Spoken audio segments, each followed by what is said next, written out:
Ladies and gentlemen, welcome back to the first, and I would say delayed, Ryder Cup Roundtable episode.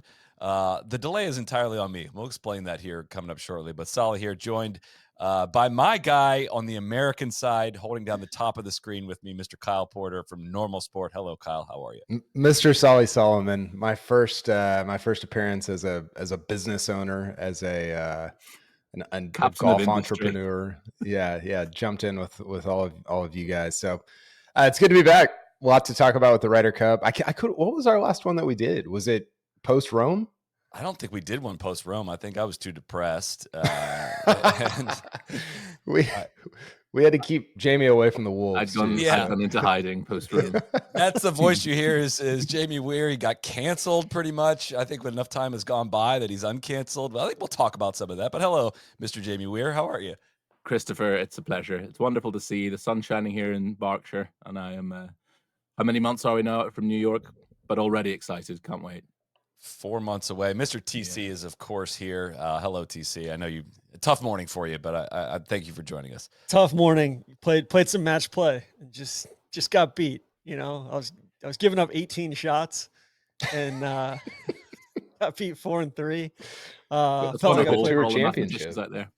Yeah, played pretty good. But yeah, it's you know, things have changed for the boys on here. We've got business owner Kyle. We've got podcast host Jamie. Of course, is it a Sky Golf podcast? Sky Sports Golf podcast. Yeah, exactly. No, it's all real well. You on that microphone and everything now. So we want to give a shout out. This Ryder Cup update brought to you by our friends at BMW. They are not only the official vehicle of No Laying Up, but also a worldwide partner of the 2025 Ryder Cup.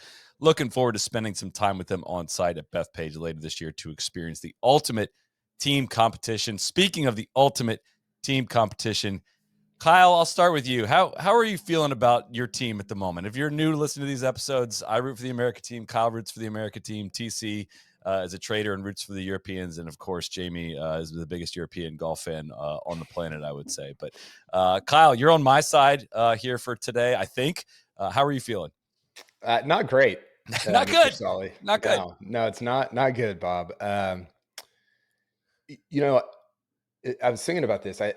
The top of this is we're fine, right? Like the top 5, 6, but then you start to get past, and I know we'll talk about like the individual kind of slots in the 12, but you get past 6 and you start looking around like, what is this? You know, and look, like it's May 20th. Like these things, it can take a different shape over the next 3-4 months. I mean, we've seen it. Go back to the Lucas Glover discussion, you know, like that changed in like 3 weeks. And, you know, I think we're on the same page. So we didn't think he should be on that team, but this stuff changes so quickly. So I'm not like fully hitting the panic button, but I think there's a lot of things working against the United States in ways like this year, in ways that they weren't, even if you go back to 2016 and 2021 on the home turf.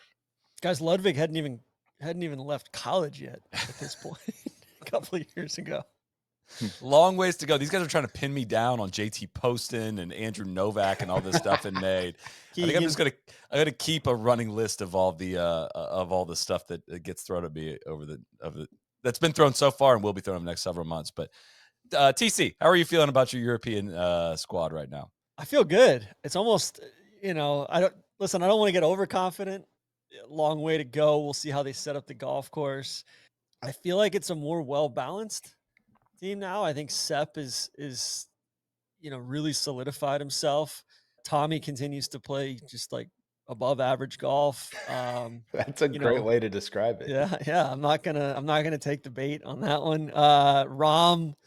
Rom showing some signs of life. Sergio's really like a lot of negative self-talk there, which is good. Usually means there's some good golf that's about to be played by him. So it seems like there's just a ton of depth, and I don't want to call it an embarrassment of riches, but I do think there's some surprises on the back end too. Like I could see a guy like a Rasmus Niergaard Peterson, who just played exceptionally well yesterday at US Open qualifying. I could see him, you know, sneaking like sneaking onto the team, getting really hot here. He's an absolute flusher. So, Jamie, does that align with what you're thinking?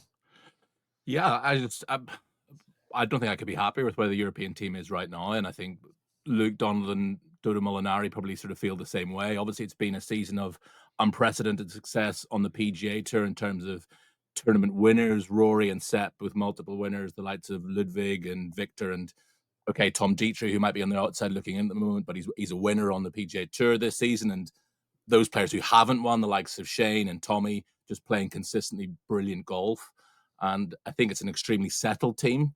I think you could see maybe 10, perhaps even 11 of the team from Rome being on this team as well, whereas there's going to be an unbelievable amount of churn. I think on the US side, you'd probably only pin your hat on 4, I would say, absolutely guaranteed of that team that were in Rome, being in Bethpage, Scheffler, Morikawa, Schauffele, and I just had a JT. completely and Thomas, exactly. But those you'd absolutely put your house on at the moment. Some people might say that's a good thing given how heavily they were beaten in Rome, but there's going to be a lot of change in that US side, and some of the sort of superstars of that team, the likes of Koepka and Spieth, have just fallen off a cliff. Players like Max Homa, who was the superstar of that team in Rome, their star player in Rome, has been very open about his struggles this season as well. Good to see a little bit of form from Max last week at Quail Hollow. But I think that the US side is going to change a lot. The European side is going to be very similar. And in terms of the backroom staff for both teams, and obviously that doesn't guarantee any points on the golf course, but you've got in Luke Donald, a man who has been in the role for over 3 years and has treated it like a full-time job in all that time. Whereas the US captain's full-time job is to be a golfer, and a very, very good golfer. And he's sort of a part-time captain at the moment. And he's done a fantastic job of trying to compartmentalize and do that as well. But his full focus, rightfully so, has been on his own golf. Whereas Luke Donald's entire focus has been on making sure that Europe are as meticulously prepared as they were for Rome. So I think in that regard, Europe are in a really settled place. Having said all that, I think the US are going to have a really strong side that marginally will look statistically better than Europe's. And they've got the home crowd factor, which we've spoken about plenty of times in the past. And I think especially with some oiled up New Yorkers, that's going to be amplified this year. But I think in terms of where Europe are right now, in the past, if we were having this conversation 2 years ago, we would have been worried about 9 to 12 in the European team. I think 9 to 12 are now looking really strong in the European team. And in fact, you're thinking like, who's going to get left off the team now? Real quick, can we fact check this like they did with the debate? Spieth has not fallen off a cliff. That's not it. Ludwig is ranked 26 in data golf, and Spieth is 29th. So okay, Spieth's actually playing better golf now than he was hyperbole back in 2023. Yes, Max has fallen off a cliff. I think that's fair to say. And Brooks, what's happened to Brooks? He's disappeared. Like my gut feel on pretty much everything, Kyle, is kind of similar to yours. Of just like, it certainly doesn't feel like there's a lot of momentum. I can look at all the stats and all the numbers and start to paint a better picture. I would say the positives on the U.S. side, Scotty is like legitimately a lot better than he was at the last Ryder Cup. Now, he also played horribly, but him as a player is also just a completely different level. Just found this out today. He's the 9th best putter in the world in 2025. Like, on top of being historically great ball striker, it kind of broke my morning, honestly. I haven't like fully wrapped my head around the fact that he's like a top 10 putter in the world on top of this ball striking. Bryson has clearly leveled up. He was not on the team in Rome. Should be a good course fit. New golf ball coming. New golf ball that just goes dead straight. It seems like a less complicated locker room presence than it did 2 years ago. Is something I can kind of talk myself into by the end of the year, I think. JT is back in a big way compared to how he was playing in 2023. Spieth is not going to have a kid 2 weeks before the event this go around. I just checked on this. The baby's due in July, so we should be fine by then. They're not going to get hit with this mysterious, unpredictable thing called jet lag that they were all complaining about in Rome.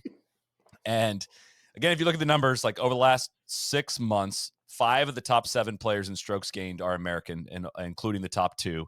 And 12 of the top 19 are American. So for all the talk about Europeans dominating, overall, when you factor in all the numbers, that's not been the case. Now, we've been through this enough times to know that means jack shit when the balls actually go in the air. But it's all to say, like, on paper, it's not like Europe has already won to this point in the season. Again, it's worth 0 points, but if you check the numbers, that would be the case. Now, the downside, the negatives, there's a lot of these. Xander's been pretty meh. health in question and kind of, just coming off the injury has just been very, very much just okay. Max has fallen off a cliff. Max was looking like the Ryder Cup like dog dude that this team needed to rally around. And if that goes backwards, like, I don't know if we get to the point where we can justify giving him a pick, even with the track record. His game has fallen off worse than JT's did in 2023, and that was a hot topic of conversation for adding him, but we can talk about that. Nobody's beating down the door to get a spot on this team near the bottom. Like, I honestly don't know how to fill out a team of 12 guys as of right now. The good news there is it's May, and we don't have to do that right now. Sahith going backwards. Big Tone's inconsistent. Koepka's really struggling. Cantlay has not been full. Patrick Cantlay going way down the leaderboard. Wyndham has gone way back. I'm just talking about like guys that we were counting on as of a couple years ago to be a big parts of these team have kind of vacated the premises and left the door wide open now. And nobody's really stepped up to fill the void. Haven't. And again, like I would say one of Sahith, Big Tone, Koepka, Cantlay, Wyndham Clark, just honestly naming a few names. I think it's fair to say one of them will bounce back at least and play some really good golf between now and the end of the year and make a strong case to be on the team. Right now, it certainly doesn't feel that way, but that's why you have a little bit of time to get this sorted out. But last negative I have, the mojo doesn't seem to be great in terms of like player buy-in on this process. I kind of was hoping that the Keegan call would be like pretty significant overhaul in terms of like the players leaving it up to like a fellow player of theirs and a peer of theirs to set the tone for how the approach is going to be. Like, what I get really excited about is the American team, like from a strategical standpoint, leveling up and trying to match what Europe brings to the table on a strategical standpoint, rather than just roll the balls out and try to beat them, which is what I feel like they tried to do in Rome. And I think Keegan can be that guy. I thought he can be that guy. Maybe it's just a media thing now, but the unnecessary distraction of us talking about should Keegan fit, he's playing so well, should he just put himself on the team? All this like makes me a little concerned just on where the overall direction of the team has gone. But I can also spend a heck of a lot of time digging into all of that. Is strategical a word? Probably not, but for this sake, let's go with yes. Strategical. Speaking of presidential debates, Soly, I think the thing with Keegan is, like, as captain, I know we'll talk about him as a player in a minute, but it feels a little bit like Europe always has a plan for the next 3 Ryder Cups. And I was actually pro Keegan as captain. I liked Seth Wall kind of going outside the box, and it was like really interesting to me and provided some juice that honestly, like, the Americans haven't had from like a off the playing field Ryder Cup standpoint. But I just don't know that it feels like a one-off thing. And it feels like it's just this one-off deal where it's like after 2027, it doesn't feel like there's any sort of succession plan after that, right? That's just Tiger, right? Like Tiger's just going to do Adair Manor in 27, and I think they were pinning their hopes on Tiger being captain at best. For sure, but Tiger's just going to do his own thing. Kept them waiting and did his own thing, but it's like these captains are almost bigger than the plan. And on the European side, the plan and the whole culture is bigger than the captains. Yes, and the captains are there to serve the culture, right? And we hear that. I mean, I've agreed with you throughout with that, Jamie. Like I am, as an American, very jealous. My thoughts on. I think the USA had the formula. I think they had it right. In 2012, Davis Love was an exceptional captain. That was just a freak Ryder Cup where 99 times out of 100, the USA win that Ryder Cup. What happens? One of the greatest miracles we're ever going to see in sport, let alone golf. And all of a sudden, they're like, oh my gosh, what do we do? We need to throw the baby out with the bathwater. We need to go for Tom Watson, England Eagles, which was an absolute unmitigated disaster. So what do? Lo and behold, they go back to Davis Love 2 years later at Hazeltine, and it's a roaring success. And then 2018, I felt like they kind of had this succession plan. Furyk, okay, I think he got in lucky, and I think Thomas Bjorn was meticulously prepared, and et cetera, et cetera, et cetera. But then, Steve Stricker was a great captain, again, on home soil. And I think Zach Johnson was just a weak captain who allowed the boys' club, quote unquote, to bully themselves into the team, and then got painted as this awful captain. And then the PGA of America again went, oh my gosh, right, we need to do something radically different. We need to think left field. Let's have Keegan Bradley. And it just came out of nowhere altogether. And they've created a rod for their own back now because he's a good enough player to be on the team.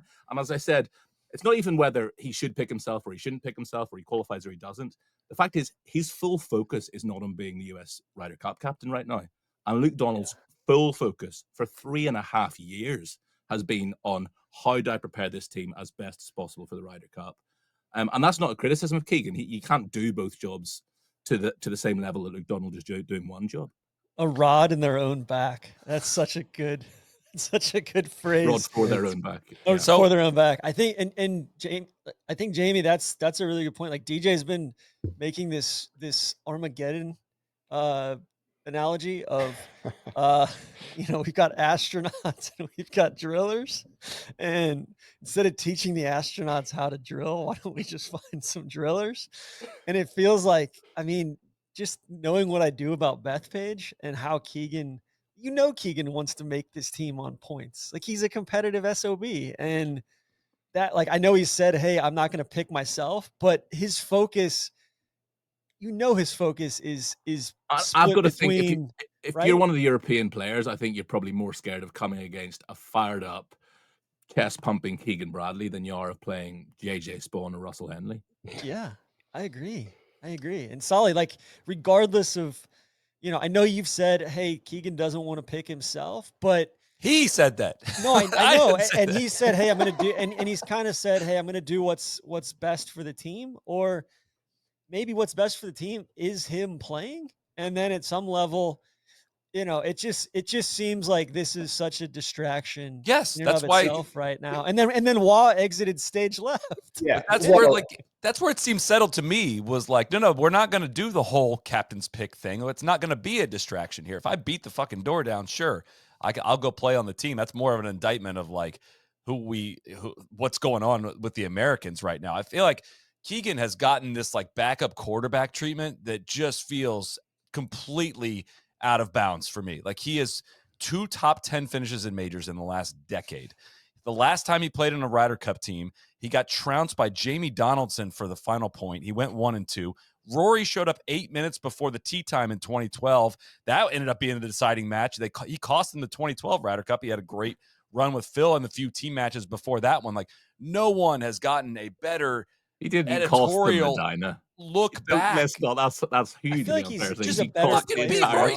Rory showed up 8 minutes before. He's got to go beat him. He's playing the best golfer in the world at Medina. Let's go maybe point the finger at Steve Stricker, who was one up with 2 to play and lost his match. That was tough. There's a lot of tough stuff. But anyways, nobody's gotten a more kind, like, his like revisionist history treatment than Keegan has gotten in this realm. Like, 2 top 10s in majors. Part of that is just because nobody else is playing well. True. It's crazy. Yes. And like, that's where, like, like Harris English, we haven't mentioned his name yet, but he seems to be playing some of the steadiest golf of anybody. He's on my list. The U.S. side right now, and like he would be a lock for my team if we were choosing it today. I think we are.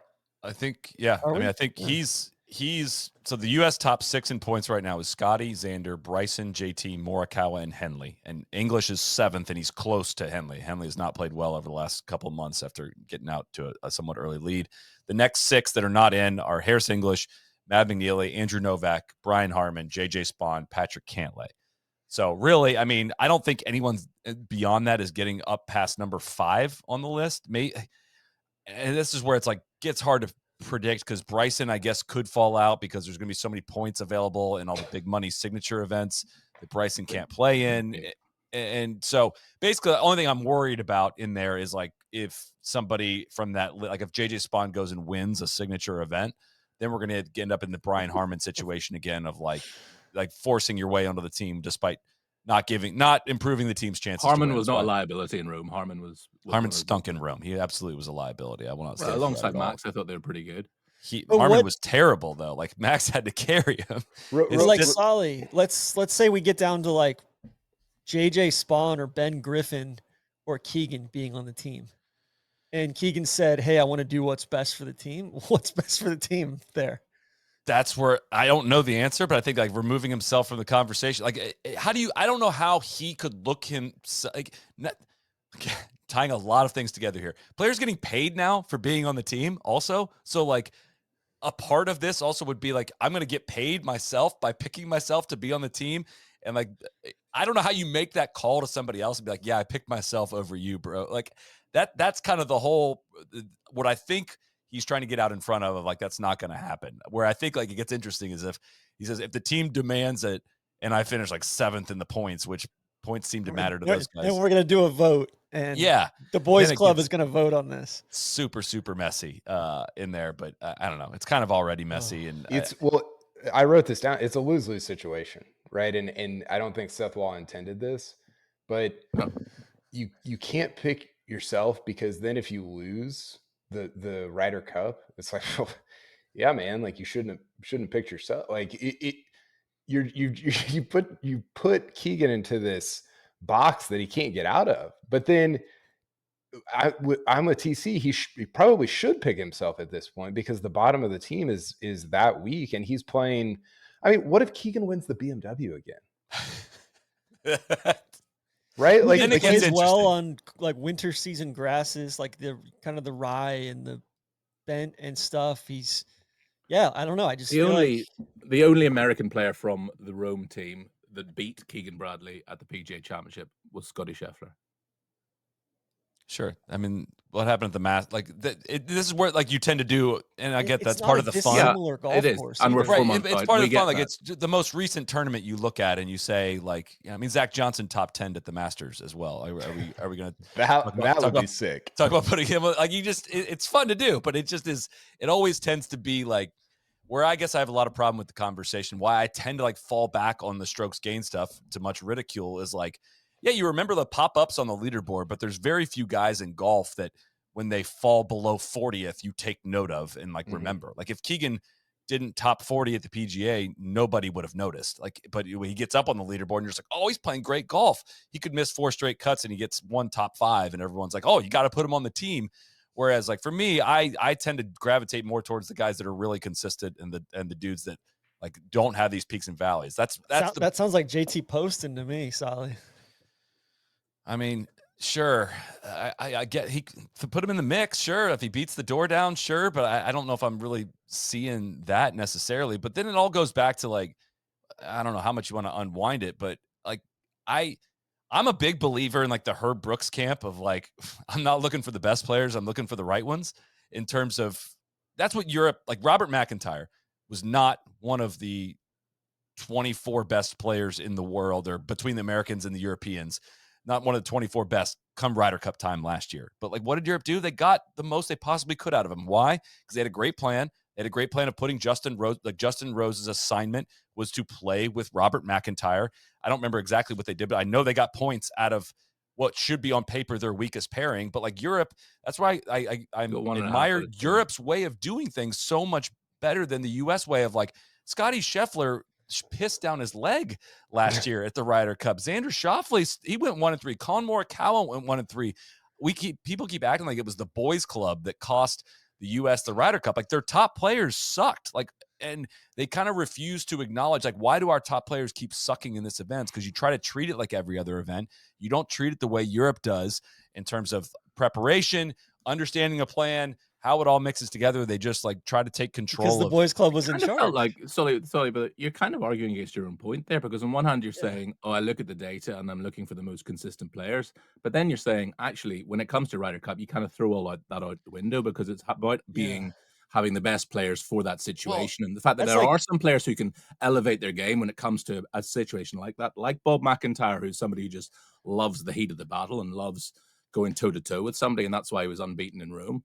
That he might not have been as statistically strong as all the other players that were there, but he ended up being somebody that Luke Donald could turn to. Solly, you're saying like, I don't want the best players, I want the right players. Well, like, who are the right players? Like, what do you? And that's where I'm struggling a little bit with like, you know, do you want guys that are great putters? Do you want guys that are great locker room guys? Like, flesh that out. Tell us who those right guys are. And you're not going to like my answer to that. My answer is like, I don't know what I have to like the information I'm working off of is just like what's publicly available on what their numbers say. Right. I don't know these like that. You're going to get that answer through like, again, I always go back to Paul McGinley and the example he laid out for like how he handled Victor Dubuisson, and through Graham McDowell, which again, might be some revisionist history here, but it's like, Graham, you're one of the best players in the world right now, but I'm only going to play you in foursomes, and you got to babysit Victor Dubuisson. And if you do that for me, I'm going to send you out first, right? And the U.S. is going to put a tired player out first. You're going to be well rested. I've talked with Rory about this. He's fine to go out third. He's going to play more in the I don't know. I can't tell you. That's a pretty similar situation to what they had with Bob, to be fair, last time. Yes, they said, exactly. They had to sort of sell it to Justin Rose. Justin, I know you've never done this sort of senior statesman of the team, taking a rookie under your wing before, but that's what we've got you pinned for. You're only going to play 2 sessions, four balls both days. You're going to have Bob alongside you. Bob was dreadful by his own admission on Friday, and Justin had to carry them to half a point. It clicked on Saturday. They won their point together, and then Bob was fresh to go out and win what was essentially a dead rubber against Wyndham Clark on the Sunday. But that's what he did, and that comes down to just preparation. And you know that I know you did a fantastic podcast with Eduardo Molinari after the last Ryder Cup. Dodo is going to have that so prepared to a T. Who plays with whom? What Plan A is? If Plan A hasn't worked, okay, let's go to Plan B. But you know that they're going to have all their ducks lined up. Soly, I think going back to the right guys, I think some of that is open-mindedness as well. Of the right guys may not be the obvious ones. Of maybe that's a Mav, or maybe that's a Daniel. I think it's a Daniel Berger for sure, but maybe that's a Michael Thorbjornsen, right? And they get him. But part of the issue is the U.S. team can't even get guys to play together at the Zurich, which is the team event, or you scoff at an Andrew Novak who won the team event and clearly plays well in those settings, or, it just doesn't seem like they want to put any skin in the game to figure out, or, kind of explore who those right guys are in those settings and everything. Whereas the European team is, goes out of their way to pair guys up during DP World Tour events. For sure. Or, I know he's looking at guys that we've never fucking heard of right now. Truly. I mean, he's got guys that are so deep that you're just like, hey, just in case, break glass in case of emergency. But, Soly, is that a Denny McCarthy? There's just, because I think there's certain attributes too of getting certain puzzle pieces. How do guys fit together? How do complements build? And it doesn't seem like that seems so far beyond ZJ last year of For sure. It seems beyond the US in general. I'm this is where I'm not 2 feet in on following 2021, the way Stricker handled it. I was in on okay, they've got this figured out. They got the blueprint figured out. It really seems like they have. And ZJ, I talked myself into ZJ because I thought the system was strong enough that one guy couldn't fuck it up. And I was wrong about that because it was messed up in more ways than it could count. So I'm back out on the process. And honestly, a lot of the excuses I heard afterward were just kind of yeah, we were competitively rusty.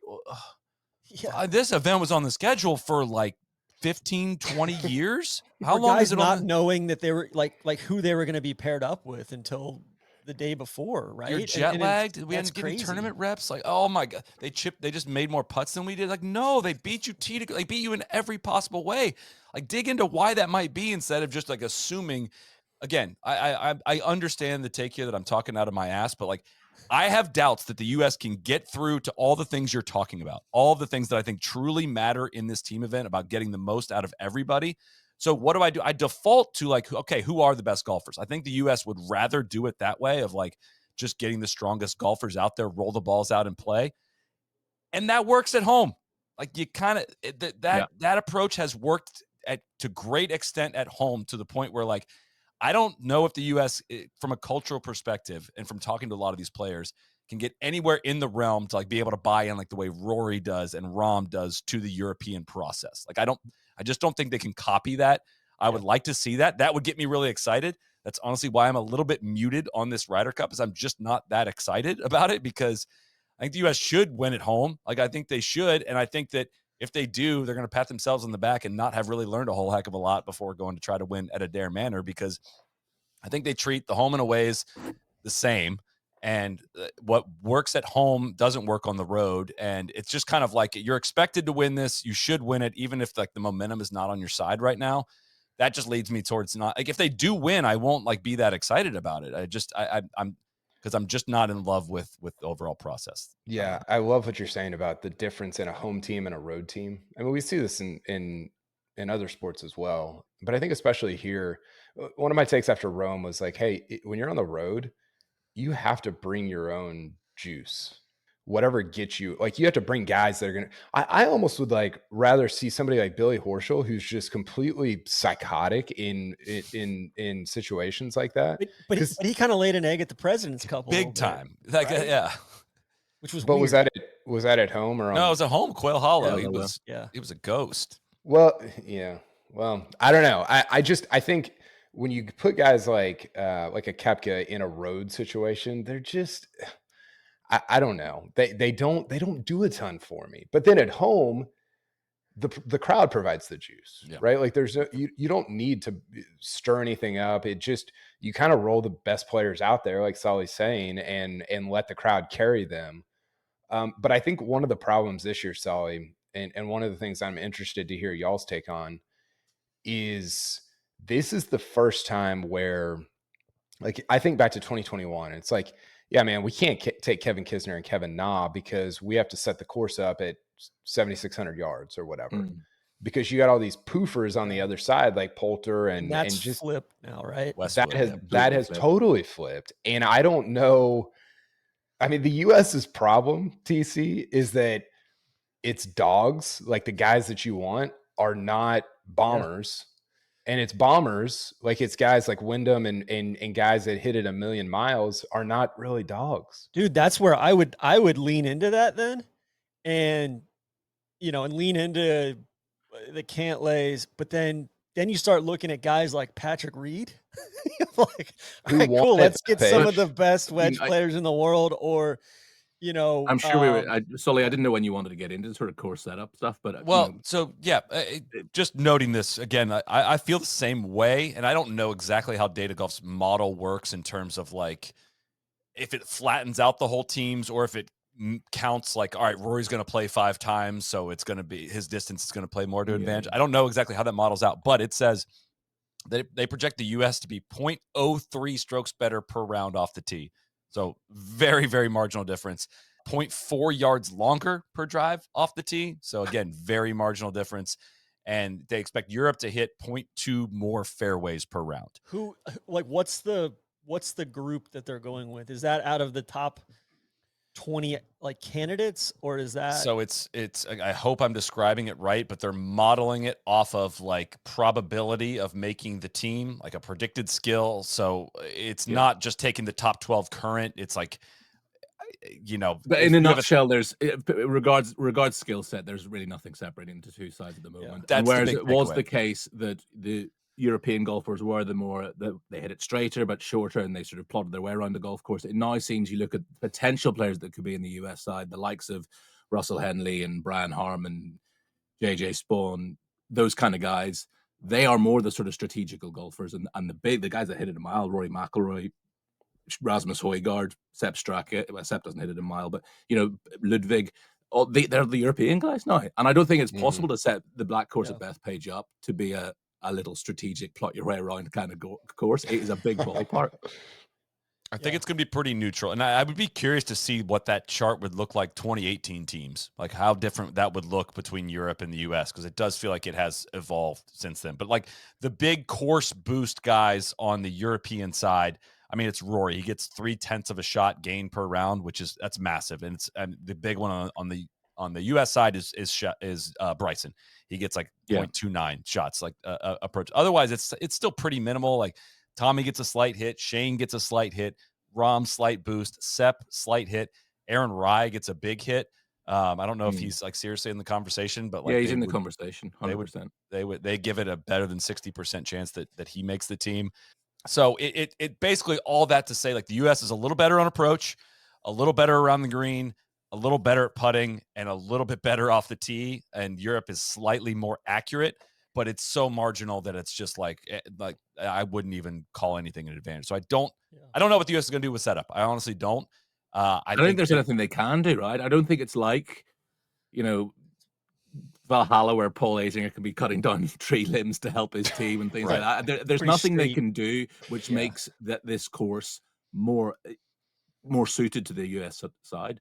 Based on the info we have, like you can get really granular on fades and draws and left pins and right pins and front pins and back pins and all that stuff that like I could see them doing, and I know they do. I just don't have access to that information, and I have no idea what favors what or have any insight as to how they might set that up. But yeah, and I think all of our course setup stuff for this course is with high rough during majors, like as far as like when we've seen it prior. So that kind of throws a wrench into things too, where I doubt they'll have the same level of rough up, and they're pretty flattish greens for the most part. So yeah, I mean, Soly, if I like, God, the more I think about this, the more shit. If I'm Keegan, I'm like, I want, you're gonna have Xander and Cantlay and Shaw and Scheffler and JT and those guys, but man, give me some dogs. Like I want some junkyard dogs like Berger, Hoagie. You're probably going to see Sam Burns again, that sort of thing. And it's like, even like a Keith Mitchell or somebody like that, dudes that you just want to hang out in the locker room with, and guys that can roll the rock and kind of hit it straight, right? Here's what I'd love to see him do is figure out a way. I haven't looked enough at Bethpage hole by hole. I don't know if you could do this, but can you do it where like, all right, let's say we got 4 guys that bomb it. Odd holes, you guys are going off the odd holes, and we're shaving the rough on those holes. But the even holes, we're growing it up, and it's good. Can they fuck with them on that level detail? Which I think is, again, I don't think home team should have as much but control. Even that only works in foursomes. But like Poston or Jackson Coyven or Clanton, shit like we're just going off the board. How many American golfers have you listed so far, TC? A ton, like but that's the 52. thing. Akshay, like there's just so many. Like, all right, if it's just you're taking a lottery ticket with Wyndham, you know what you've got with Wyndham, right? Yeah. You might as well try to develop something for the future, and I think that's what they've done such a poor job of in the past. And then the guys like a Zalatoris or a Sahith, they haven't really backfilled in like you thought they were going to. That's a little bit my point though, TC, is there is no through line. All these Ryder Cups for the US happen as like a one-off in a vacuum thing, and they don't think about 2027 or somebody does, but there's no like continuity in terms of the way that they think about 2027 or 2031 or 2020, whatever. And this is going to sound like an excuse, but like the President's Cup coming in, like you're just onto the President's Cup next, right? And it's the same group of people doing it. And I think so much of that comes down to the fact that there doesn't seem to be no sort of continuity. Soly's much wider point about the cultural differences between Europeans and Americans. There is no world sport where no global team sport that the US are good at. It's something that doesn't come naturally to Americans as a general concept, being part of a team. All the team sports in the US are sports you invented yourselves.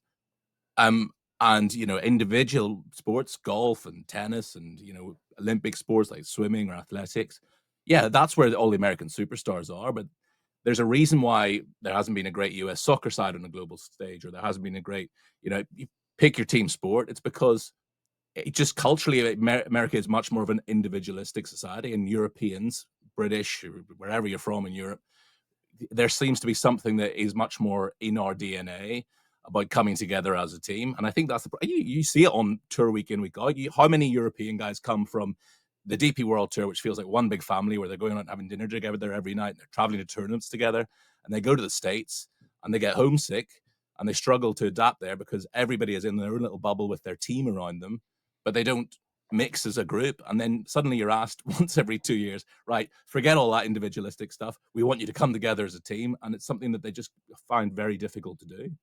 That hit me during the Masters, Shamey, after so Rory wins, and just the exchange that him and Rose had, and then even the wives had after. Kate with Rory, and Rose's wife hugging Rory, and you're watching it and you're like, I don't think it's just that they make more putts, right? Like they just make more putts. It never was.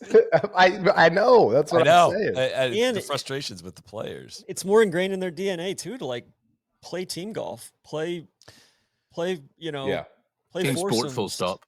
Yeah, like they do that more often. And Soly, you are discounting DP World Tour does have the Team Cup, which, I know a few years So ago, many guys Dr. play it, Munjal helped set this up. But, Tommy was the captain of the, of one of the teams last year, or, 2 years ago. Team Rose was the captain this past year. But like Tommy, Laurie Cantor, Hatton, Matthew Jordan, Tom McKibben, like all those guys showed up and played, right? Yeah. Yeah. Like I think that says something.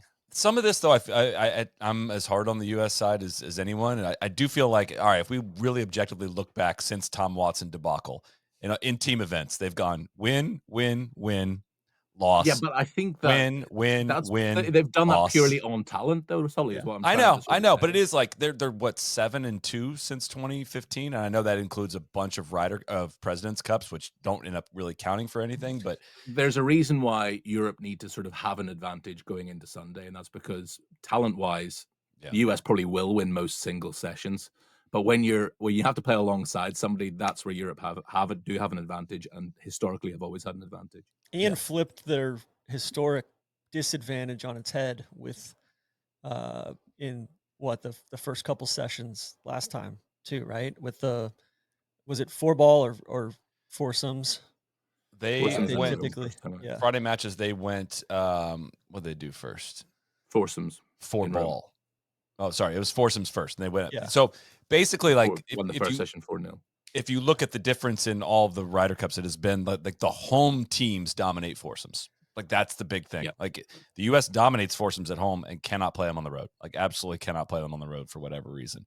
It just, I don't know. I feel like at some point, just to go up at a slight tangent to the point about that first session in New York, I think that first session is so crucial. The first session is always crucial, but the reason I think it's particularly important to Bethpage is if you get a lot of red in that board, those New Yorkers are just going to be on the Europeans all afternoon. Whereas I actually do think, and I had this chat with the aforementioned Billy Horschel, actually. Billy said New Yorkers will eat their own.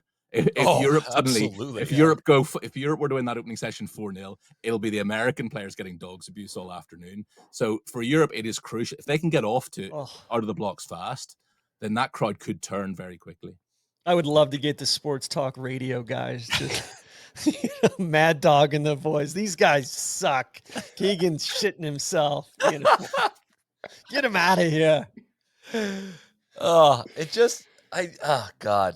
I think we can spend a lot of time, and we will over the course of this year, figuring out the bottom of the U.S. team. I think it's a faster answer to like the U.S. winning the Ryder Cup. It's gonna be figuring out why the number one player in the world cried in Rome. Like Scotty went 0-2-2 and lost 9-7. Like that is a much bigger problem than like Sam Burns being on the team or Jordan being on the team. But anyways, we'll get to all that. Before we get too carried away, look, it's hopefully we get a nice sunny Ryder Cup. I know we're headed towards a sunny summer, at least down here in Florida. Oars and Alps sunscreen is the best sunscreen on the market. If you ask me, you're not going to end up smelling like a pina colada. It's lightweight. It's not greasy or sticky. TC, I hope you were all lathered up this morning. Solly, it was so like no wind today, not a cloud in the sky. Sticky. I was lathered up, was teed off at 7:30 and still like, you know how much sunscreen I have to put on my head to keep it from having the stew sink? And you know what I don't see? I don't see a white cast or a residue on your head at all because it doesn't give you one. It's simple, fast, easy to use. They got a travel-friendly option. Men are not wearing enough sunscreen. It's degrading their health. Your golfers are 250% more likely to develop skin cancers.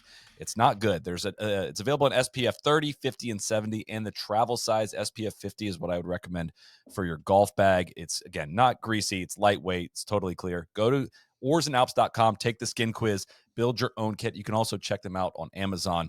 Again, it's a great product, great spray radius. You want a good spray radius to make sure you're getting the skin coverage you need. It's very, very, very important. Thanks to Oars and Alps. Check them out again on Amazon. TC, can I just say, I think Stu Cink has been surpassed as the tan line in chief golfer. Oh, yeah? Did you see Alex Noren when he took his cap off at the weekend and was handshaking on the 18th green? I mean, it's almost like it's done with a ruler. I mean, it's extraordinary. Wow. So I think Stu Cink has finally been usurped. Noren's got a little bit of buzz up there, though. So is that just, or is he started totally? It's gone full sap now. So, wow. Scotty's up there too. Oh yeah, Scotty's fighting a losing battle. Well, he's like 45. I mean, Zach Johnson was, and then he had just one of the most miraculous resurrections we've ever seen. It's made Seb a better golfer. Just admitting defeat. Leaned into it. Yes, Yeah. be proud of it. I think we're one of the most maligned groups in the world. There's a lot of baldists out there, you guys. So It's the last taboo. Well, you European guys, what does your team look like as of right now? Again, I went through the top 6 for Europe right now on the point standings. Again, top 6 get automatic selections are Rory, Shane, Rasmus Højgaard, Tyrrell Hatton, Sepp Straka, Justin Rose.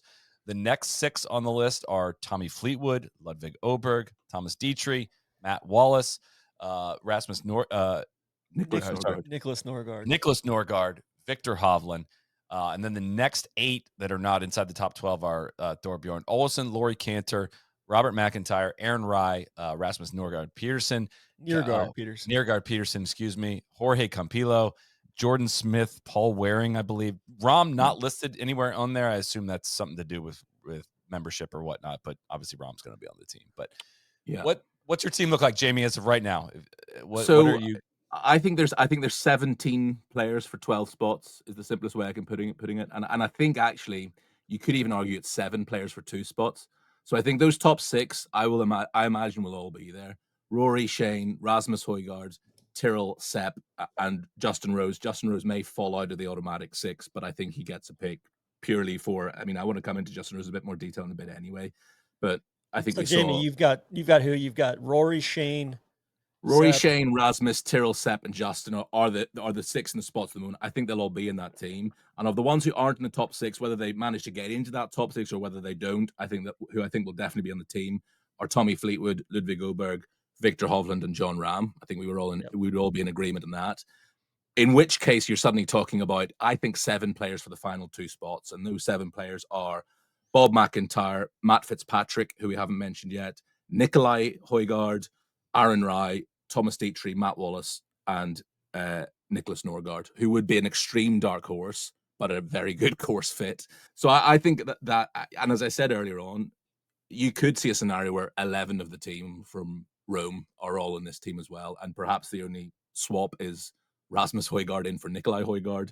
I imagine there's a big temptation to have both twins there, given just their sort of how well they played together in Zurich and a number of other factors. Bob, by his own admission, is not playing well at the moment, but won 2 big tournaments last year, and I think has shown that when the pressure's on, he performs at his very best.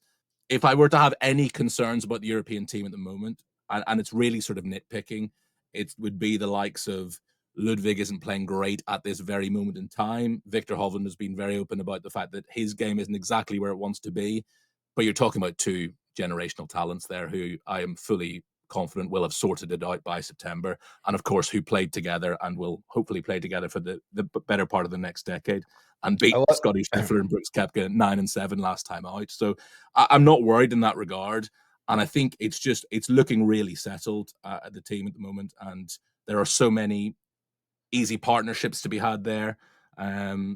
So I all in all, I think the European team is looking great. So if you were to put a gun to my head at the moment, I would say the top 6 will all be there. Tommy, Ludwig, Victor, and John will be there as well. I think Bob will find a way of making his way into the team. So you're talking about the last spot there. Matt Fitzpatrick, really great to see some green shoots of recovery from him in recent weeks. Nikolai, I think Fitzy will probably make the team, even if Nikolai might be the better course fit. Real quick, sorry, TC, I love that our problems are JJ Spawn and Denny McCarthy, and your problems are Ludwig and Victor. Yeah, I think Ludwig had, I think that bout of norovirus or whatever he had just kind of set him behind, and he's in a blender right now, but I have no doubt he's won since that. Exactly. He won at Torrey after that. Yeah. Any concerns, Jamie? So how is the points list working this year? Is it 1 points list? There's no European and World anymore. It's all just 1 points list, which is why Rasmus Højgaard is probably the one that sticks out in that list at the moment. But he got off to such a good start, mostly in Europe, and has been playing pretty well on the whole on the PGA Tour. And I think he's a player who, he was Thomas Bjorn's kart driver in Rome 2 years ago and saw his twin brother play, and just I think that lit a fire in him to make sure he would be on this team as well. Nikolai has not played that well this season, But when the two of them were thrown together at Zurich, I mean, they should have won the Zurich, really. They missed a ton of putts and were still runners-up. So I think it's very tempting to put both of them on the team. I think what's really exciting from Luke Donald's point of view is Luke Donald will have walked away from Rome knowing that the likes of Rory McIlroy, Tyrrell Hatton, Shane Lowry, Ludwig Oberg, Victor Hovland, John Rahm, knowing that they weren't going anywhere. But the emergence of somebody like Sepp Straka as not just a solid player, but as one of the world's very best players has got to be something that is just like an added bonus. When you look at somebody saying, right, I'm actually going to elevate myself to the next level, and playing great golf, like on lots of different styles of golf courses, you know, La Quinta in January isn't Philadelphia Cricket Club in May and isn't Royal Liverpool in July. He seems to be a golfer for all weathers and all sort of types of golf course now as well, Sepp. So I think the emergence of Sepp is really exciting. And I think there's some other names that are a little bit further down that might not be ready. Rasmus Niergaard Peterson, Eugenio Chikara, Laurie Cantor, they've all been playing solidly, but it's on the DP World Tour and it's very difficult to put your hand up and get a pick for a Ryder Cup on US soil when you're playing in Europe all the time. But I think there are lots of nice headaches for Luke and Dodo to have at the moment. It's such a different spot than they were in a few years ago, where that 5 or 6 spots were super unsettled. I think the one thing that could maybe throw a wrench would be like if somebody like a Wallace or even Pavon or Steven Yeager, somebody like that kind of goes on a run. Like I don't know what you do with Steven Yeager. He's top 50 in the world, but he's not. He's not. And I think he was 2 years ago as well, but he's for whatever he's never really in the Ryder Cup discussion. Matt Wallace, I don't think it would be a particular problem because I think Matt Wallace is somebody who's just made for something like the Ryder Cup. Yeah, and I think he has got such a bit between his teeth to try get on that team as well. And top 20 finish at Quail Hollow last week, coming off an injury as well. I think you're going to see some pretty good golf from Matt Wallace over the summer. Him against the New York crowd would be. God. There would be a lot of ear cupping going on. I don't know if he's ready for that. I don't. He has rabbit ears as it stands right now. Can I throw like 2 challenge flags at you guys here, please? Again, just kind of going off of the golf that's been played, where their current game status. Justin Rose and Rasmus Højgaard. Rasmus is like if we're looking again, if sorting by any level of play over the last 3 months, 6 months, like Rasmus trending the wrong direction and is trending very close to just being a zero player, an average player as of right now, way down that list. And he's 3rd in the points list right now. Could there be a situation, and I'm not exactly positive in how it holds on, but end up in a spot where he holds on in a point spot despite his game not heading in the right direction and having the luxury of being able to choose a lot of guys that are playing better golf than he is? If you ask a question like that, my answer will always be, we'll see. Luke and Dodo will find a solution. The way they did for Nikolai, Nikolai was a pick, but the way they did for Bob 2 years ago in Rome, there will be a trick up their sleeve as to who they pair Rasmus with to get the very best out of Rasmus, what format they use him in, how they keep him fresh for singles. Plus, I would say that Rasmus's game sets up really nicely for Bethpage because he hits it an absolute country mile. And for somebody like Justin Rose, if you were saying, are there any concerns over Justin? I mean, I remember walking the back 9 with Kyle at Augusta, and we just kept saying to each other, man, whatever you think of Justin Rose, what a competitor he is. And somebody who just is able to, when the pressure is at its absolute most intense, able to produce exceptional shots under the pump. And he is somebody you want in that team. And it's funny, I think even before Rome, there was sort of talk, okay, Justin Rose is sort of being slowly put out to pasture now, and he'll be a vice captain. If not in Rome, he'll be a vice captain at Bethpage. Well, he was a hugely important part of the team in Rome, and I think he's going to be a hugely important playing member of the team this time as well. And perhaps he'll be captain in Ireland in 2 years' time, who knows? But I think there's still a lot of life left in the old dog yet. And he'll be a brilliant captain, it seems like, too, just methodical and all of that. I mean, yeah, Jamie, like his performance at Augusta was among the most impressive of our lifetimes, I think. Truly. One guy we haven't really talked about, Torbjorn, he's playing pretty good golf right now, and he's been on kind of a run since last fall.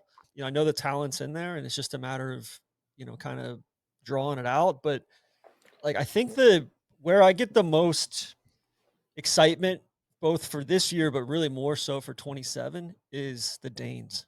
There were 5 Danes in the field at the U.S. Open or at the PGA, and between Niergaard Peterson and then the kid that Nicholas uh, Norgaard. And then Jacob Skov Olesen as well. He's he's kind of an older rookie or he's 24 or 25, but he's a stud as well. So not quite ready for prime time yet, but I think he's coming. But I think Norgaard and I think the other Rasmus Niergaard is an absolute flusher. So I think he's I would a not really be good golfer. I would not be shocked if one of them goes on a tear this summer and kind of inserts himself into the conversation. But like I feel like Rye and Fitzpatrick would be kind of tough. I imagine they're probably tough to pair with other guys because they're so much as I like both of them. I think I would agree with you in that regard. Aaron he's a really lovely guy, but he wouldn't say boo to a goose. He's very quiet. He keeps himself to himself. He is a bit different.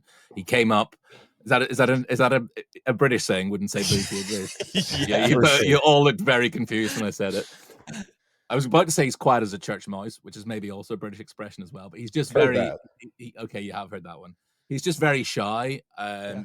He's always done things a little bit differently. He didn't come through the same sort of ranks as a lot of guys. Didn't do the college system like a lot of guys do. Coached by his dad, and he is very different.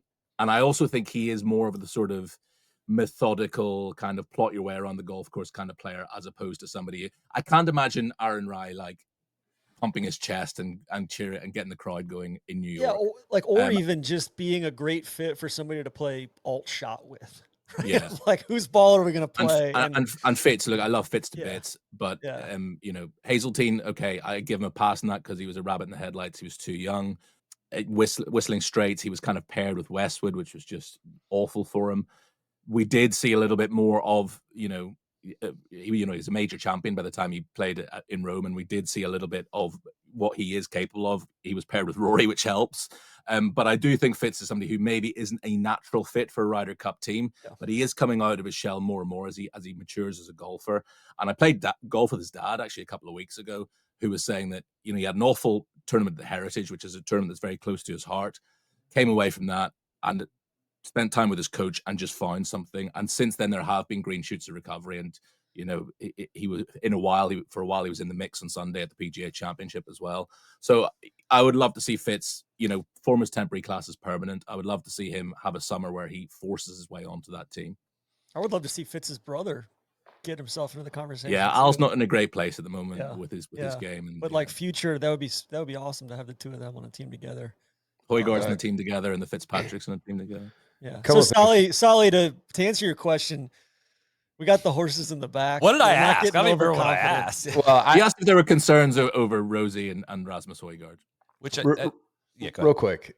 One, I got three things. One, did y'all see the tweet when Aaron Rye almost domed that girl up at the PGA, and somebody said, will he sign one glove or two if he had hit her? Then he takes one of his gloves off when he hits bunker shots, which weird. Is wild.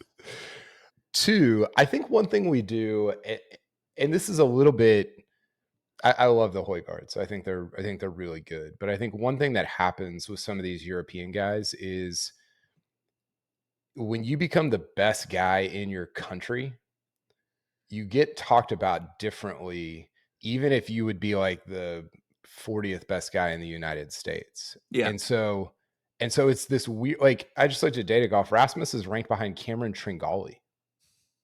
Right. And that's not everything. Like, I think Rasmus is a better player than Cameron Tringali. The maddening part is these guys show up and play great in the Ryder Cup, Kyle. That's me looking at these spreadsheets and just be like, what? How are they losing to these guys? But I think also put in a position to succeed at the Ryder Cup too.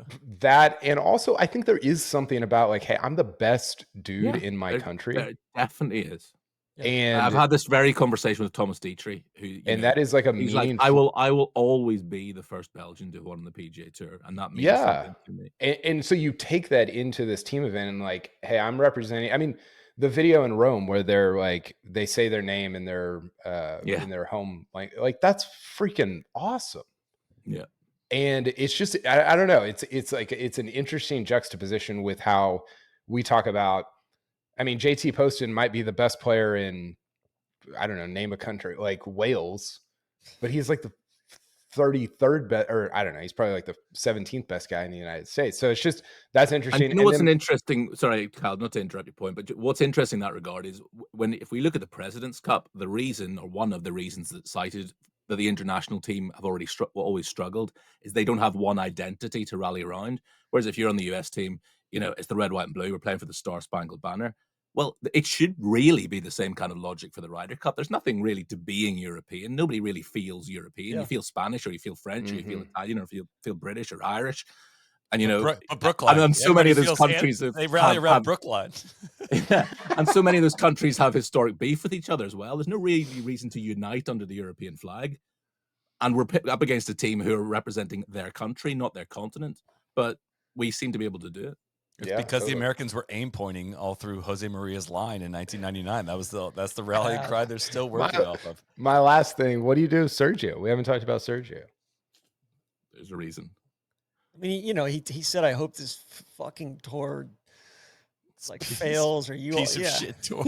Yeah, like, I mean, I think Sergio's got a long way to go before he's ever back in good graces, if ever. And guys, like, we haven't even talked about Callum and Sandy Scott or Adrian Dumont de Chassart, or like, for sure. The bench is so deep, Jamie, and there's guys that could pop at any moment. That we're on to 2029, 2031. On a serious note, I think the one guy who, I think this might be one Ryder Cup too soon for him, but we could see in Ireland, is maybe Eugenio Chikara, because I think he is a properly good player, and I think he's already shown he's cut above a lot of the players in the DP World Tour. But I think there are some question marks with him regarding how much of a fit he'd be in the team room. I think he might rub a few people up the wrong way. I'm not sure he's Sergio 2.0 in some regards. Perhaps. So, there's 8 Europeans that have been among the top 12 Europeans in each of the last 4 time periods, which is 3 months, 6 months, 12 months, 24 months. Like guys that have been consistent through any window that you look for. We've named 7 of them and left 1 off, which I think TC is going to have to own this one. That's Alex Noren. Well, I know. I was going to, it's. I mean, it's just tough over what time period, right? He was Sully, over what time period? So each of the last, like if you look at like strokes gained over the last 3 months, 6 months, 12 months, and 24 months. The sample size is he's played twice in 9 months. Yeah, it is, but he's been that sample size incomplete, right? He's played twice in 9 months, and one of them was a top 20 finish at a major championship. Another one that fits that category though is Aaron Rye. He's been a remarkably consistent performer but I agree with your reasons for why he's probably not a great fit. I think on the Rose front, great, unbelievable Masters. I think come September, that's going to feel really far away. He's going to be 45 years old. He's had an injury pop up since then. It might be one too many, which I think immediately once Whistling Straits kicked off, it was like when you had Poulter, you had all that. It was like, oh, this is one too many. And you'd almost rather be. My counter to that, Soly, would be how many people came away from Royal Troon last July saying Justin Rose was runner-up. That's probably his best chance of winning another major gone. Probably. I can't see him doing it again. The very next major championship, he's in the playoff to win it. Yeah. So I think Justin Rose has proved people wrong a lot of times during his career, and I think he's somebody that Dodo and Luke would want to be there. It's basically like if the equivalent of Keegan is like let's say Keegan plays really well at Oakmont, right? Almost wins Oakmont. It'd be like the equivalent of like Justin Rose being the captain right now, right? Justin Rose is like 7 years older, isn't he, than Keegan? Yeah, but just like as far as their position on the team. One other guy, Jamie, Tom McKibben. I know he joined Liv. It's tough to kind of assess him, but he seemed like he was kind of on a trajectory to being. Yeah, and he was definitely on the radar for Luke and Dodo as well. When I put his name to Dodo last time I was chatting to him, he just said it's just so difficult to get an accurate gauge of how well these guys are playing. Tom did play in the PGA Championship, and he's definitely going to try to qualify for the US Open as well. I think he's already in the Open Championship, so he will play, at least 2, maybe 3 of the majors this year, and that's really where he needs to make hay while the sun is shining if he wants to have any chance. But I think he's very much a dark horse at the moment, which is a shame because I think he's got all the talent in the world, Tom McKibben. And then just on I know Chikara's been kind of the one we've been talking about, but Puig has been a far better player on Liv. Any rumblings of him? Again, So Tom McKibben and David Puig were the two players that Dodo mentioned to me that he is keeping an eye on Liv. Okay. So it's just hard to gauge them. You know, they're not playing in on great golf courses, and they're not playing in overly competitive fields. So how do you gauge how well they are actually playing? And I think that's the difficulty for guys like that. Obviously, for Tyrrell Hatton and John Ram, we know that they're great players. It doesn't really matter, you know, and we'll see them in the majors. So it's different for those two. But if you're not a John Ram or a Tyrrell Hatton and you're playing in Liv, it's very difficult to put your head above the parapet. It's also just as much as we've been at the teat of the Europeans so far, but like Luke Donald having a deputy like Dodo, like a two-headed multiple. Who's doing that job in the US side? No, that's what I keep coming back to. And John Wood.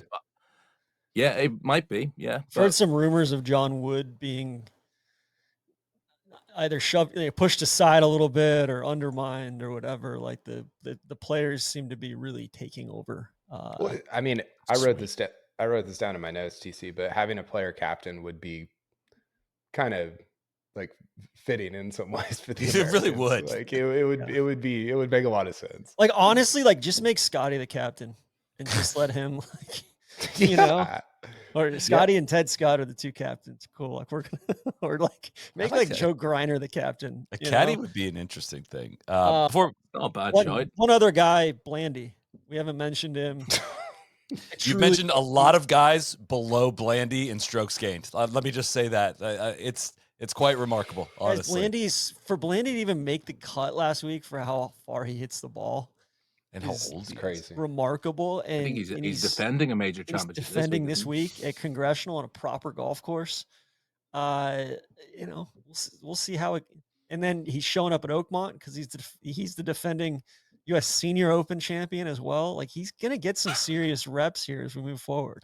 All right, we got to get to the American team. Before we do that, whether you're dialed in every shot or just following the action on Sunday, FanDuel keeps you locked into the PGA Tour action all week long. Right now, all customers get a profit boost every third and fourth round each week. You can use your boost on anything from closest to pin to outright winners to top 20 and 30 bets and more. Plus, you can stack those bets. Unlike our discount codes in our pro shop, you can stack those bets to make a parlay. I usually throw a little fun play out every Sunday. You can follow that if you want as well. Just trying to get in the spirit of things. We've been hitting on a few of them. I'm about even on the year, I think. But if that wasn't enough for you, you can also track your favorite golfers in the app of live leaderboards. There's player shot tracking. There's streaming coverage for 2 featured par 3 holes. And more if you can handle all that. So head over to FanDuel.com/NLU to step up to the tee and take a swing at betting the PGA Tour with FanDuel, America's #1 sportsbook. FanDuel, official betting operator of the PGA Tour. Must be 21 and older and present in select states. Opt-in required. Bonus issued as non-withdrawable profit boost tokens. Restrictions apply, including any token expiration and max wager amount. See terms at sportsbook.fanduel.com. Gambling problem? Call 1-800-GAMBLER or visit rg-help.com. Live odds as of when I put this agenda together were US -125, Europe +145, Thai +950. Just an interesting note. Kyle. -125. It's light. Disrespectful. Oh, it feels kind of generous to the US, huh? I mean, it's a home game. Disrespectful to the Euros. Yeah, for sure. No, that's as small of a favorite as they've been in any of recent Ryder Cups. I think the books are catching on to we shouldn't be doing. I don't know. It would still be an upset, I think, if Europe won on opposing soil. I think for all the stuff we've talked about, the home field, again, a part of the Ryder Cup that kind of bores me to death. If the U.S. goes on to romp in this one, it's just what are we doing here? What? Clearly one team is doing this better. The whole process, and you can just come back home and wipe the floor with them all over again. Just kind of seems like we need to do something about this home field advantage. Anyways, U.S. side. Kyle, do you have a team? Are you willing to put 12 guys out there? I do. I wrote down 12. I wrote down my 12. And I think what's interesting, Soly, is there's so many different ways you can talk about this. You can say, well, what's my 12 that I would select if I was the captain? What's the 12 that I think they will select? What's the 12 they should, there's a bunch of different ways. And I guess before I give mine, I want to kind of revisit philosophically, do you value consistency over a long period of time when you're putting your team together? Or do you value what's your hierarchy of what you value when you're putting your team together? So it's like an unjudgeable scale on this, but it's like, all right, like honestly, I just gut feel of like, hey, when this guy goes to tee it up in front of 10,000 people on that Thursday morning, do you feel good about that or do you not? Because at times I've tricked myself into like Ricky Fowler's been very consistent over all this, and as soon as he puts the peg in the ground, I'm like, oh shit, here we go. Like this is not good. Yeah. This does not feel right. So how do you like? That's where I'm at. That's where I was so adamant about JT in 2023 was like, Yeah, dude, it same. kind of just seems like I know he hasn't had the best year. There's no argument about that. But like, who do I feel better about putting him out there, him or Lucas Glover?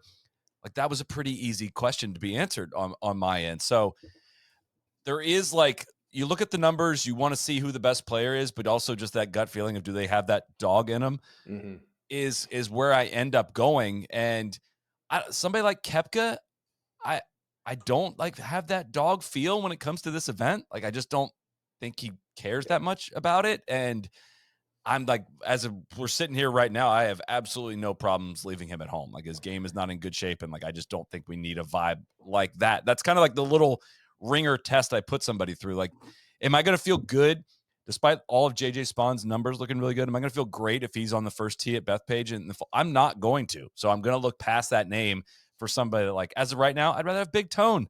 I honestly would. Like, at least I've seen him perform in some of these Ryder Cups. Like, he's not been amazing, but what's his overall record in Ryder Cups? He is 3-3. Like, that's a better known quantity for me than a mystery like JJ Spawn. And I would feel differently if it was like an up and coming young talent that we hadn't seen under the gun. But I don't know. I also I was a big rider for Sahith. And then when the President's Cup came around last year, when he was out there, I was like, this doesn't feel right. It does not feel like the guy made for the spot. So yeah, I think we're on the same page there. I think what's interesting is you talk to guys behind the scenes of like, hey, here's who I don't want the other team to pick. Like that should be your team. Like whoever they say they don't want to see is who should be on your team. You have to have a baseline. You can't pick Max Homa right now. Do I think that Max is closer than maybe some guys that are in the top 50 in data golf? Yeah, because he has equity built up over team events from the last 6 years. And for those just saying, well, how can you ride for JT in 23 and not Max in 25? Like the level of fall off is completely different. Yeah, Max is he's and the credit in the bank bank is different as well. Yeah. True. Also true, Jamie. I'm with you. It's kind of the way that I look at it. I think, okay, there's got to be a bar of, I kind of look at last 6 months. I think 3's pretty short. 12 is I like last 6 months. I think looking at that is good. And then I think like, do I want this guy in a match where the final Ryder Cup point is on the line, like Max was in 2023 in Rome? Like, do I want that guy over that putt? So the 12 I came up with, I'll just read them off, and subject to change, obviously. I don't even think if you were saying like bet on this, get on FanDuel and put your money down, I don't even think these are the 12 that I would necessarily bet on being on the team eventually, but these are the 12 that I have as of today. Is this for if we were playing next week or if we had to lock in now to play in the fall? No, if we're playing next week. Playing next week. I think that's a different question, but that's an interesting for sure. answer. Scotty, obviously. Bryson, I'll never forget Whistling Straits, him driving the first green on Sunday and just whipping up the crowd. He is made for this event. It's incredible. This version of Bryson too, that like is clearly hamming it up for the crowd is going to be, it's going to be awesome. Like he could be he could carry them. Yes. Yeah, totally. So Scotty, Bryson, Xander, JT, Morikawa, those are 5 locks. Cantlay, as of today, is still there. He's playing not great. He's not been horrible, but for him, it's been bad. Berger, Henley, Spieth, HE, Harris English. And then my last 2 I've got Maverick McNeely and Sam Burns. I don't love those last 2. I don't necessarily love Henley and Harris English, but if the Ryder Cup's next week, those are the 12 that I'm taking. So you've got Scotty, Bryson. I'll go through mine's almost the exact same. So I'll go Scotty, Bryson, Xander, Colin, JT, Cantlay, Berger, Spieth, Henley, HE. And then like honestly, my answer was going to be I'm not even willing to put the last two guys because I want I'm stripping the captain of his captaincy. He's got to go back out there and earn it. Like it's an open tryout for the last two spots. I don't even want to pencil somebody in. It's a 10-man team as of right now. I'd say Mav, Big Tone, Burns, Denny, Akshay, JT Poston, or a true wild card would be at the bottom of that. Like I would not need to see a ton from Luke Clanton to just be like, let's fucking do it. You haven't mentioned New York's very own Cam Young. Yeah, where I it's been a long enough run of I don't even with a hot run here. I'm not willing to do that. I think P. Reed's in that. I would throw P. Reed in that group. Oh hell yeah! Here we go, Listen, baby. I think no inclusions. He's not included on this. He is. There's exclusions today, but I actually wrote this down. I wonder if it's been long. Like I had this thought during the PGA that I think I went so far out on him that I kind of came all the way back around on him, and I'm a little bit in. And I wonder if it's just time to get him and Spieth back together at a It's team. an entertainment product, baby. Like let's just do it. Just send it. I cannot see that happening. I cannot let. Sorry, I'll let you go, TC. But I just cannot let that go by without reminding people what happened in France. It's so sick. Where he bitched about not being able to play with Jordan. Got to play with Tiger fucking Woods. Shot like 84, and then said Tiger apologized to him. Went straight to the media afterwards, just completely undermined the captain and complain about all of this stuff. Like that was then cheats in front of allegedly cheats in front of the President's Cup, goes down there, makes a whole scene. His caddy pushed a fan at the President's Cup, and then went and left for I think we're ready to move on from the Reed thing. I think I've mentioned before on our Ryder Cup Roundtable podcast that the All Blacks, the New Zealand rugby team, have a very well-known philosophy that is no dickheads. Yeah. You don't want any dickheads in the team because it just drags down the rest of the team. And I think that's what Patrick Reed would do.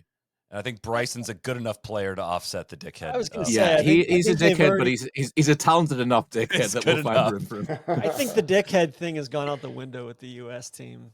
There's a few of them on there, so maybe it's only dickheads. TC. Yeah. So for you guys, like, where's your line of like this guy had a bad summer, but he's still on the team, kind of thing? Like if somebody like let's say Xander keeps just fiddling along, or let's say Morikawa has a really bad summer, or Cantlay has a really bad summer. Like those guys feel like they're locks regardless. Yeah, top 6 for me. I'd say so. I mean, if we're talking like max level fall off, sorry for a dig at our boy. Like that's a different conversation than just like not being they're close. So to that's Scotty, Xander, Bryson, Colin, Cantlay, and JT. Yeah, those 6. I'd feel about right with that. So guys there, Soly, the guys from Rome that you didn't even mention there when you even gave your long list were Max, Brian Harmon, Wyndham Clark. You can't see any way that any of those. Wyndham is in the last 2 spots for me that Soly mentioned. Wyndham is in that. I probably have more guys than he did. I probably have 10 guys for those last 3. I mean, it's really more than 2 on this list. It's just 2 spots, but I think in reality it's more like 4 or 5 spots that guys are playing for. I think Spieth is probably in if he just maintains this level that he's at. He's been good, pretty good, not amazing, and he just has so much equity built up and history there. But all that to say, like, my list of guys that are playing for those last 4 or 5 spots is very long because there's so many spots there.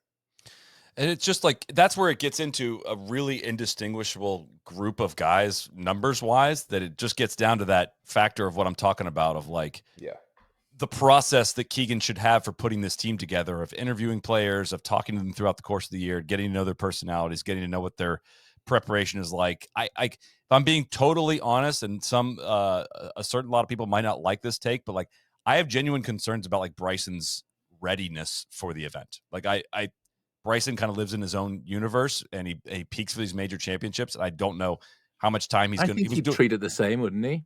Like, I mean, he was doing long drive stuff ahead of the Ryder Cup in Whistling Straits. That was right after.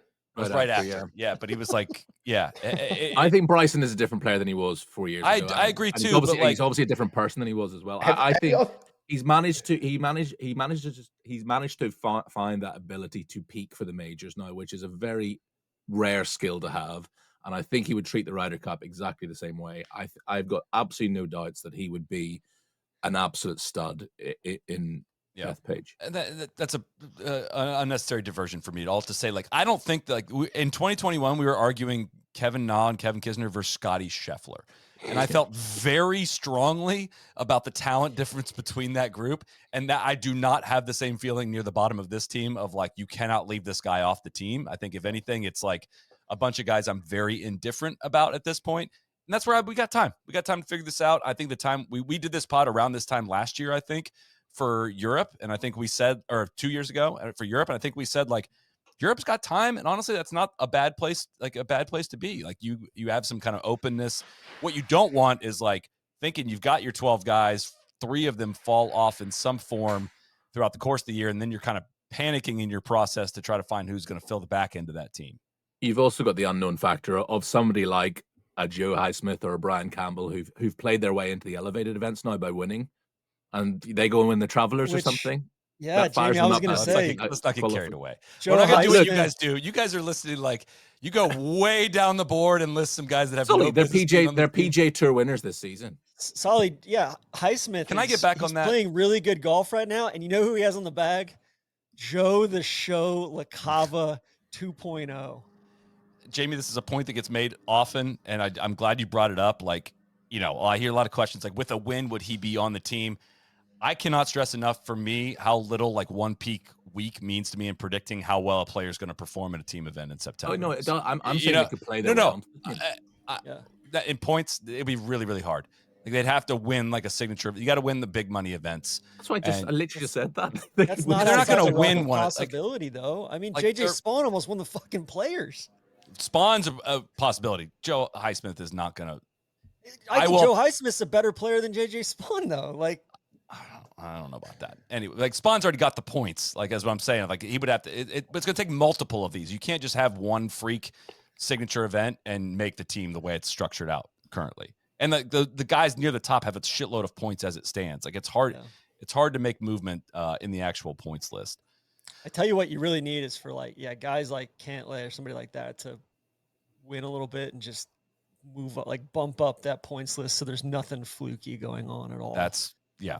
I completely agree with that. It's also interesting. There's so many different ways you can cut this, which I guess is sort of what we're getting at right now. If you go just based on data golf rankings, you get one list. If you go on OWGR, you get a kind of a completely different list. Yeah, I wouldn't use that. If you go on last 3 months, you get I guess what I'm saying is I can't remember a time in the past where these lists have been that different. Like, they're disconnected. They're very different. And I think that's going to be interesting because I think a lot of this stuff comes down to, like, what team, like, for the captain, what team can I put together where I'll get the least amount of criticism? You know, especially on the US side, I think they're just so fearful of, like, doing something that's going to be critiqued or seen as like, oh, that was risky, shouldn't have done that. You're gonna blow your chance as Ryder Cup captain. So I think that is one thing to keep an eye on as we kind of come up on the picks here. That's the thing where, like, if, you know, let's say Andrew Novak keeps playing good golf and he finishes 10th in the standings, and it's like, what do you do, right? Because he would be an unbelievable locker room guy, dog, literal terrier, literal dog. And he's a guy I'd love to have on the team if I was one of his teammates, right? And he's clearly played good team golf before and all of that, but, you know, it's just like, all right, then, you know, who do you leave off? But I think the guys for me, like, I'm totally with you guys on those top 6. And then I think that the 2 guys that are, like, if they play well at all the rest of the season, like, they're borderline locks for me, is Mav. Like, Mav's close. Mav's played so much Walker Cup, Palmer Cup, you know, college golf. He's raised his floor. It feels like he's just like he had a great Walker Cup record, knows how to play match play golf. He's gained distance, all of that. Like, he seems pretty malleable as far as knowing how to play with different personalities. And then Berger. I think Berger's a dude that, like, so you're talking about the guys that you want on that team that, you know, junkyard dogs that are going to go out and want the ball. He wants the ball. he's quietly played some excellent golf since Both coming of back. those were on our teams, right, Soly? Yeah. I had Yeah. Berger and Mav as of right now. Yeah. And then I think Harris English is not far behind him either. I mean, I think Harris is a world beater. So That's why, like, I'm not overly stressed at the current moment about the team. Is like you're already seeing some guys emerge. Like, I feel better about Berger now than I did 2 months ago. I feel better about Harris English than I did now 2 months ago. And like, I guess, like, I don't know, like for. That's why I feel like I always have to default to the stats on this. It's like when you say Andrew Novak in there, it's because he's played good golf, right? Like it's because of the quality of the golf that he's put out.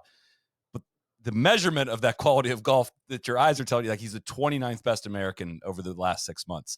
That's where the weekly conversation tends to be of any of these guys. He shoots to the top of the leaderboard. It's like, oh, Davis Riley, he's got to be in the conversation now. And we're going to do this for like 26 more weeks, or not that many weeks leading up all into it. And that's where I end up getting dismissive of somebody like Novak's chances. It's like, all right, Novak's going to be on the team. It's going to become crystal clear by the end of the year, like extremely clear, more than it is like, does he have an outside shot of making it as of right now? But I think also you have to look at the context and the trajectory of someone's career, right? And yes, Novak it's is learning how to like Novak's learning how to play well on the weekend in a big spot. Like Torrey Pines versus now. I think he's things with Novak as well is like I don't think you can really sort of quantify how difficult it must be to lose a tournament one Sunday and then go and win the very next tournament 7 days later. Okay, it's with somebody alongside you. It's a bit of a quirky tournament. Yeah. But like for a lot of players, that would take a little bit of time to get over, losing a signature event, an iconic signature event like that in such devastating circumstances. He gets right back on the horse and he wins the very next one. And I think that shows something about his character and his mentality. Not only that, Jamie, I think going from last year, playing the fall series events, the FedEx Cup, finishing 86th and having to play his way even into the signature events, even to have, a shot or playing his way into the PGA Championship, stuff like that, I think is, looking at where he was last year. But like Soly, if you go back to T8 at Waste Management Phoenix Open in 2024, T8 the following week, T9 the following week, T17 at Valspar, like second in Bermuda during the fall, like a bunch of really good finishes just to get to this point, and then keeps on playing well, and then is learning how to play good golf in high pressure situations, and growing in his career as we go along here. I think that counts for something, right? And that's where it's like if the Ryder Cup was next week, it would be a different conversation than like Thomas Dietrich. I didn't hear a lot of Thomas Dietrich talk from you guys, and he won an event by like 85 shots just a couple months ago, but it feels far away now. Like that's kind of my point is like you people can tend to, not necessarily you guys, but I'd say more on the social media side, can tend to get really amped just for one peak week. And I'm not saying that's what Novak's done, but like it just takes a whole heck of a lot more to have truly raised the substance of your game to be able to withstand things. And I tend to go to ball strikers too. Like Novak's got a great short game. Like that's what he's really separated on. But like I tend to default to ball striking, especially when you get to these competitions and all that. So I think there's also a sense of when you've got somebody that's almost 30 like Novak versus a Clanton, you kind of are starting to know like mostly what Novak is. The ceiling is maybe a little higher than he has shown, but you don't know what the ceiling. I mean, Clanton could be anything, right? Yeah. Like it's almost like the NBA draft where you almost want less film because you want to be able to dream on what that player could be. And so I think that there is a difference in projecting somebody like a Clanton or I don't know, somebody that's like super young, which the Euros have had some of in recent years. I think the best comparison for what you're talking about is Nikolai Højgaard being picked over Adrian Meronk last time around. Sure. Yes, exactly. Luke Donald saw Nikolai Højgaard being part of European teams for the next decade. He didn't see that with Adrian Meronk.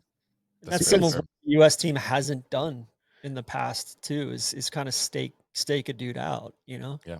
Because you're not just playing for, I mean, the two matches that the guy plays, it's like, is it going to affect the Ryder Cup? I don't know, maybe. But the 7 that he plays over the next 4 years, like that's going to affect Ryder Cups. And I think the U.S. has been short-sighted on that. That's where I'm like, the 3 guys that I mentioned beyond the locks, and I think Henley's borderline, lock and just a really good dude to have there. That super consistent, can kind of pair him with a lot of different guys. Just Yeah. pausing on that, TC, to say, like, we said after the President's Cup last year, and Henley's had some success in, like, hey, that's Scotty, that's your partner. That's it. And that I think is going to count towards something in this process too, of like those two paired really well together at the and I'd rather do that than Scotty Sam Burns is a reason why I was going to think say that and that's a reason which counts against Sam Burns. Yeah. I feel so uncommitted about Burns as my 12th pick. I'm just like throwing him in there because he drives. I don't know, that those 11th, 12th spots to me are so wide open. So that's the thing. You've got 10 guys. Then if we've talked about those guys, it seems like we're all pretty aligned there. Then you've got Max, Spieth, we had Spieth Parm. on. Spieth is on. So I don't have Spieth on at this point, especially with another kid on the way. Like, we'll see what happens. I think Max is going to play really good golf.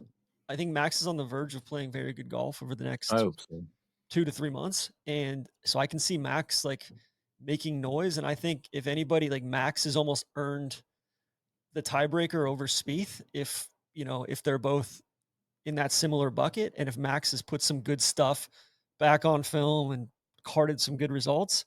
But otherwise, man, I would be looking at Clanton, Koiven, Thorbjornsen, one of those guys, at least one of those guys on the team. And then you fill it out with Max, Spieth, Keegan, whoever, Denny McCarthy, Tom Hoagie, whoever gets hot as shit towards the end of the year. I think the demise of Jordan Spieth has been greatly exaggerated. His first start back at Pebble Beach, he finished on like T69 in the signature event. That did not go well. He missed the cut at the Genesis. All of his other events, he gained shots on the field. He finished T4 at Phoenix.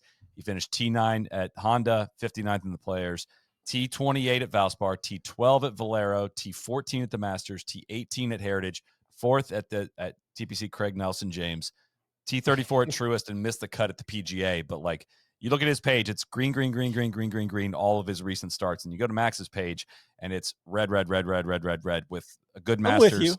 I'm with you. Right now it's a no-brainer, but I'm just saying, like, and I'm long Spieth, maybe not for this year, but for the next 5 years. But I think just looking at kind of what,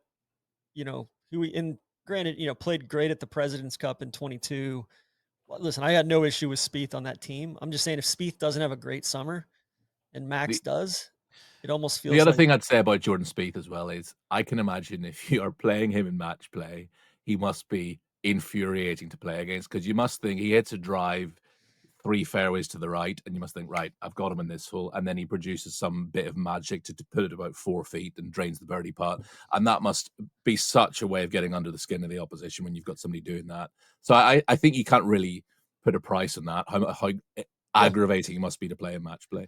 And I think we'd view Spieth differently if he wasn't on the 2023 team. Like, he probably shouldn't have been. Like, he had a kid 2 weeks before the tournament, and I said I thought he would be ready. I thought he was, like, from a professional standpoint, and like, again, having gone through the Newborn process again, I'm like very understanding of why he was in complete shit form for that Ryder Cup, and they tried to force the Spieth JT magic in there, and it just didn't. It wasn't there. Soly, that's kind of where I'm at. Is like, if he's going to be on the team, you've got to be willing to split those two up then, because it seems like they're pairing them up based on their skill sets circa 2018 to 2021, and it seems like Spieth is a different player than he was back then, as far as putting and driving, and it's just a much different mix now. And they did do that in Whistling Straits. They split them up, and like, a lot of people don't remember that. Like, I think JT went and played with Cantlay, and I think Spieth played with Brooks.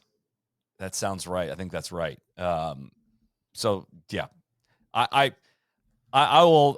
with you on Max in that if I see, it would not take, I don't need to see amazing golf. Like, I don't think Max has to get his numbers all the way up by the end of the year for me to campaign for him to get an 11th or 12th spot. It's just got to be like, I got to know that the dreadful days are not there. The floor is higher. Yeah. Because that's just what will crush a team, as a dude that just brings zero there, which, like, again, I trust Max to like channel something for an event like this. I mean, he wasn't great at the President's Cup last year, if I remember right. I hope I'm getting that right, but I just remember it was a controversial pick. And I mean, he was obviously great at the first President's Cup and obviously great at the first Ryder Cup that he played. And he played with Brian Harmon. That was just not a great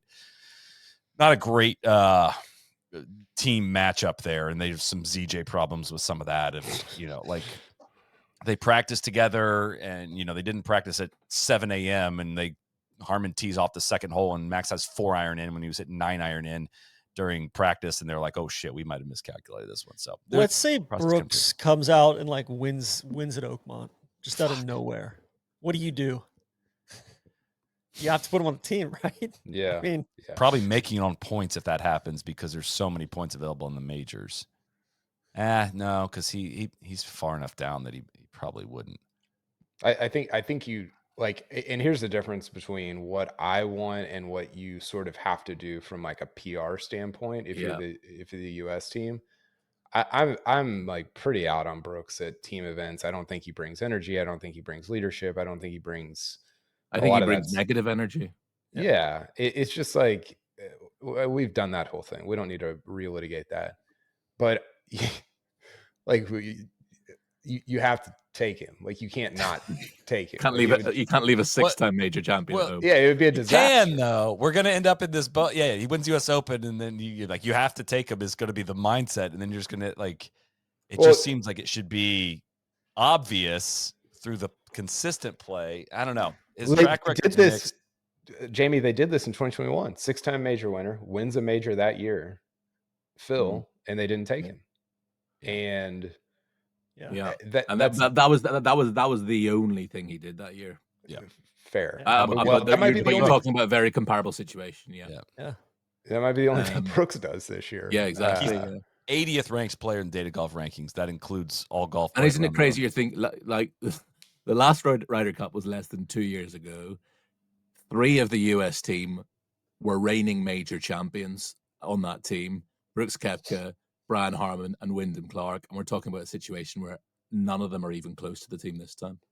Well, Scotty's going to have 3 of the majors when going in, so he'll just. My point is on those 3, like just how quickly they've fallen off the radar. And my point on that too would be, Jamie, is like where you can get yourself trapped in on some of this stuff. Like Jimmy Walker, and I mean, it didn't end up hurting them in 2016, but I think he went from 29th to 4th, if I remember right, when he won the PGA in 2016. May as well didn't end up mattering, but it was like, dude, I mean, he wasn't even in the conversation before he won one tournament. And then all of a sudden it's like, yeah, I bet you're going to play like 3 months from now, you're going to play great in match play. And it just, you can get trapped in this environment of not, getting guys on your team that you don't want. But anyways, it's really funny. Like Brooks is 9 spots behind Bubba in the standings, 20 spots behind Bryce Garnett. He's very limited on events he can earn points. And he's 34 spots behind Zach Johnson. CJ had a top 10 this year. What do you do if Zalatoris goes out and balls out? That would be a welcome That would sight, be right? a thrill. That would be a thrill. Yeah. Way in. I think one of the things with the U.S. team is they don't. This is why I'm pro Max if he's like does anything almost. Who's the guy in the locker room that's like, hey, I guess you have JT there. But when I think back to 2016, I remember Phil saying, hey, Spieth is like the guy for the US, like in these events over the next decade or whatever. And now that's kind of like, oh, is he going to be on the team? Is he not? And I think Homo is kind of that guy. JT, I guess, would be that guy and I think he will be on the team. But you look at the top of like, is Xander the guy? Like Europe has this very clear, like Rahm and Rory, like we're the guys. Yeah. You guys follow us and we're going to. Before that, it was Westwood and Poulter. We've had guys for the best part of 20 years. Even more to that, Kyle, would be like Rahm and Rory don't try to control the room. Again, we're not in the rooms. I don't know this, but they're just the ones who are like, I'm checking my nameplate at the door. Like I'm Team Europe this week. I'm not Rory. I'm not Rahm. Like it's Luke and Dodo's team. Like I'm doing what they say. And then it becomes like, well, shit, if those 2 guys are just going to follow these guys, like, hell yeah, I'm excited to follow them. And like, that's what the U.S. team does not have. That's not how the U.S. does. That's why I like Berger. 100% agree. Like, I guess I'm just saying when you have this weird hierarchy, you don't know who the team leaders are because guys aren't playing good. They might not even be on the team. It's just a weird dynamic. Whereas Europe has always had like clear-cut leaders that check their pride at the door on Monday, and they're playing good golf. You know, other than Rory in 2021, like they pretty much have always been playing really good golf. And for the US, it's been a little weirder over the last several years. Which also it's got to be tough for a guy like Scotty or Xander to be vulnerable or check their ego at the door when they've got Bryson, who's like the least self-aware guy on the planet and like isn't going to operate in that space knowing that, all right, we're checking our egos at the door and these guys are being vulnerable.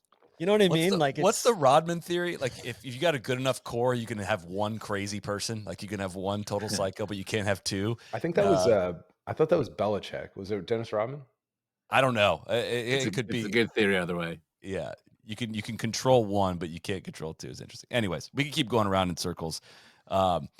We got to circle back to where we started there, Jamie. We haven't talked to you in a long time. It's been a long time since what happened in Rome. Since I was persona non grata. You didn't want to speak to me. That's not true at all. I spoke to you immediately after it happened, but it got a lot of backlash. A lot of people not happy with how that all went. I'm just giving. I remember walking down, I think it was 16 fairway with Kyle, and everybody's just waving their hats in the air. It was like, I think that was a moment of like, I had no idea the power of social media until that moment, in that exact moment. You and me both. So, in your own words, kind of take us back to what happened there. And, wow. I'm sure where to begin? I mean, you know, it was a horrific couple of days.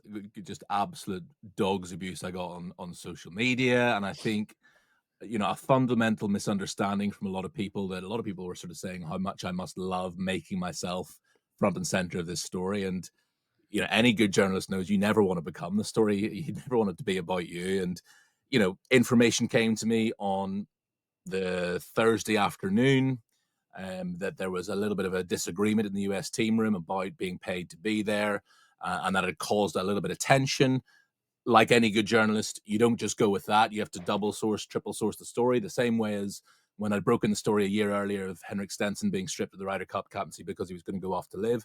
That wasn't on one source. I made sure that 2 or 3 people had told me that before I was ready to go with that.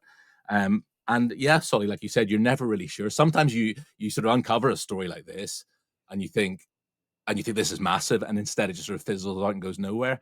And then some stories just grow legs and become these absolute behemoths. And that's what this one did. Like you said, I was walking down the 18th and 50,000 people are waving their caps in the air. And I'm thinking, I want the ground to open up and swallow me here. I did this. And then there's a fight in the parking lot. And I'm thinking, I was kind of the cause of all that. And I barely slept that Saturday night. I made a beeline for the European, one of the European press guys on Sunday. And I said, I feel like the PJ Willett of this Ryder Cup. Does everyone in that team room hate me? And they're like, absolutely not. They're fully focused on the job and blah, blah, blah. But, that in the weeks that followed, the story was sort of more came out in the wash, and Michael Bamberger had that article a week later about the fact that Patrick Cantlay had been overheard saying in the tee box that, I'm not going to wear a hat unless I'm paid to. And then a few weeks later, I think Lucas Glover did a podcast where he said he had spoken independently to people on that team who said that there had been a rift created, a bit of tension created, because 1 or 2 of the guys felt they should be paid to be there. But for me, that's what that story was always about. That story was always about being paid to be at a Ryder Cup. And I never at any occasion sort of criticized that. I just said, this is perhaps one of the reasons why the US aren't performing anywhere close to their talent levels. And the thing about social media is, one tweet can be read and interpreted any way whatsoever. And especially for Americans reading that tweet, that all they've got to go on is the tweet. Now, anybody watching Sky Sports News throughout that day will have seen I did multiple live crosses where I'm able to flesh things out a bit more. I'm able to talk about the fact this is nothing new. In 1999, Mark O'Meara and Tiger Woods and David Duval asked whether they should be paid to be at the Ryder Cup. Before that, Seve, the Mr. Ryder Cup, had suggested there should be pay as well. So I was able to flesh out the story more when I was doing live television crosses, but black and white words on a page or on a phone, on an iPad, wherever you're reading that tweet, can be interpreted any way you want. So, if I have one regret from that whole situation, it's probably the use of the word fractured in that tweet, because I think fractured is a very emotive word. I don't necessarily think it was a fractured team room. I do think it created tension in the team room, and I do think there was a disagreement between some players about whether they should be paid or not. But, you know, it was when you have Zach Johnson sitting in a press conference and tearing apart your integrity as a journalist, and Steve Stricker taking to Twitter to, like, literally at me in a tweet and create this pylon.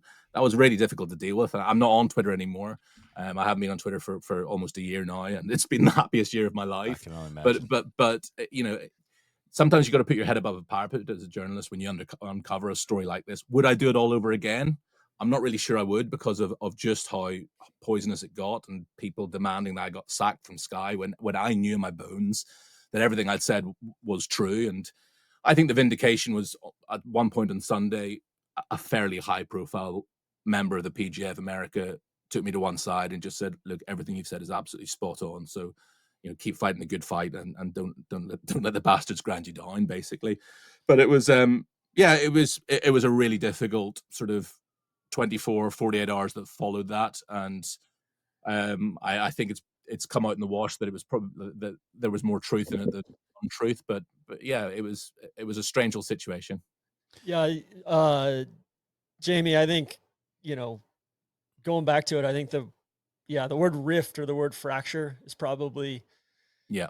where it left some subjectiveness in there of guys can attack that were in the room and say, hey, like I think one of them said we're the most united team ever, and it's like, well, I fucking know that wasn't the case either. Like, you know, and then but also the most united US team ever might not even compare to European teams. Totally. But also it's like we're going into that, you know, because I heard all the same things you did.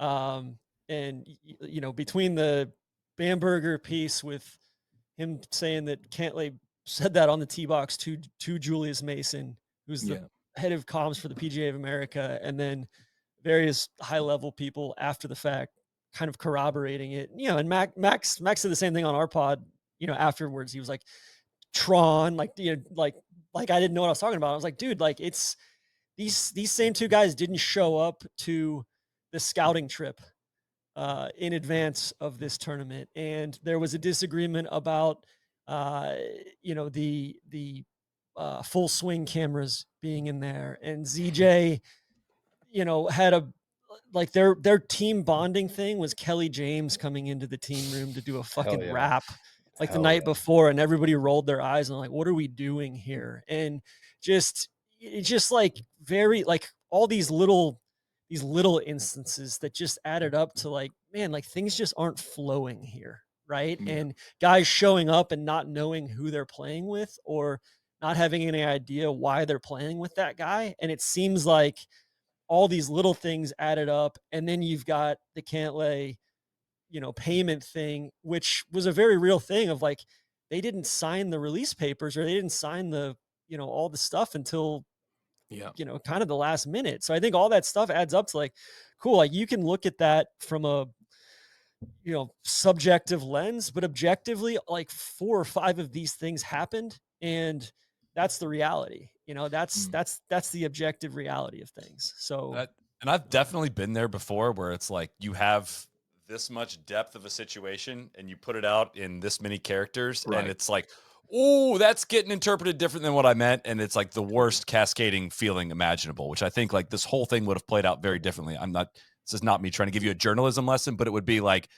you're commenting on something. Look, I'm a broadcast journalist, and I was on TV so many times that day, as I said, able to flesh out the story, talk about the fact, well, look, this isn't new, players wanting to be paid and blah, blah, blah. Now, you know, no, it was no criticism of Cantlay, you know, it was just, and people ran with the cap thing because that's funny, right? Oh, look, he's the only member. And because he's Patrick Cantlay, too. Yeah, like, he's the most unlikable dude out there. But you know, people loved sort of picking up on the cap thing. I never used the word protest. That was another thing that was attributed to me. Like if you're making a protest, surely then the whole point of a protest is that you make it obvious to people why you're doing it. I never once used the word protest. I just said he's not wearing a cap because he's not being paid to, and that's how he feels about the situation. And I know from guys that, I don't know if you guys have it in the States, but in our broadcast, we have the whole, like, the green screen walk-ups where players, like, walk up to the camera and fold their arms or whatever, and we use them as, like, holograms in the studio. When they were recording those that week, they offered Patrick Cantlay, in Whistling Straits, they offered Patrick Cantlay, like, 7 different styles of cap or something to wear for this. And the Sky guys were like, well, Patrick, every single other member of the US team is wearing them. Can you just put it on so it all looks the same? I'm not wearing a cap. Well, if it's about the style, we've got like 6 different styles. I'm not wearing a cap. Can I make that clear? So that's you're not doing that because it just feels uncomfortable in my head. You're doing that because you obviously feel very strongly about the fact you're not being paid to wear it. So why should you wear it? And Xander's dad had mouthed off a bunch in the lead up too. Like he said the quiet part out loud of like, yeah, it's bullshit that they're not getting paid. We're working on that, Well, I think like what is like, again, all clear after the fact, what's going to lead to a shitstorm, like was led to it, was like, all right, if you're gonna, kind of the old adage of journalism is like, if you're reporting something negative on somebody, you giving them a chance to comment. Like this whole thing would have made sense in an article that would have included like, I asked for comment from Patrick Cantlay, and he said he denied all this, right? Which they did ultimately deny it on the back end, whether that's truthful or not. That context, that might have, if you get that quote, if you get 5 quotes from that are all denying it in the team room, maybe that stops the report from even going out, because then it becomes that you're going to look like, whether true or not, again, that you're lying on this, and is it a worthwhile story to pursue? Now, when you put it out there and everybody calls you a liar, that's also just entangled into something that's just inherently complicated. And I think it is like you were again talking through all of like the disconnects in the team room. You're not necessarily wrong to say it was a fractured team room, and talking about players wanting to get paid, that doesn't seem like it was wrong either. But if you trying to simplify something into one tweet, it leads so much stuff for interpretation, adds ability to throw gasoline on it at a level that's difficult to comprehend, to the point where like, I honestly, I've treated Twitter differently since that moment of just like the power of like, whoa, what can catch on is like, this is just a risky platform. It's like, what's the upside, right? Yeah, that was a very, I think I wrote about this, but that was a very normal sport moment of like a tweet. I mean, I know it's more than this, Jamie, but a tweet about a hat upended $100 million event. Right? I mean, 15 months earlier, I'd broken the story about the current European Ryder Cup captain was going to be stripped of the captaincy, something that has never happened in the history of the Ryder Cup before, because he was going to go and join this hugely controversial new golf league. And I thought, this is going to explode. And I think that got like retweeted a couple of 100 times. I was like, really? And that's what it was like. It transformed, and this is what I think we all joked about this, but the fact that the US needed that to like rally around and to get behind was like, right? Yeah, that's sort of the point here, guys. Well, I will say as well, like the head of Sky Sports Golf, I don't think was like, oh, I can't believe you've done this. This has become this huge story that's overshadowed the entire Ryder Cup. And I said to him on Sunday night, you should be glad I tweeted that, because it made people watch on Sunday. It actually made it interesting on Sunday, because otherwise it was going to be an absolute just romp.